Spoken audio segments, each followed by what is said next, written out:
Hey guys, in this video, I'll show you how you can hide the Meta AI button on WhatsApp. Alright, so let's begin with the video. First of all, open the WhatsApp application on your mobile device and make sure it is updated to the latest version available. After that, all of the recent chats will be displayed on this page. Simply tap on the three dots icon at top right corner and a drop-down menu will open up. Inside this menu, select Settings and your account settings will open up. Now access chat settings and the Meta AI feature toggle will be present at the top. All you need to do is disable it and that's it. Since I don't have the Meta AI feature yet in my region, that's why there is no such thing.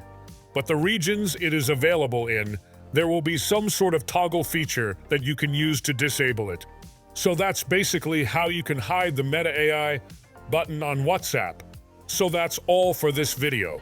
Consider subscribing if you find it helpful, and I'll catch you in the next one. Thanks.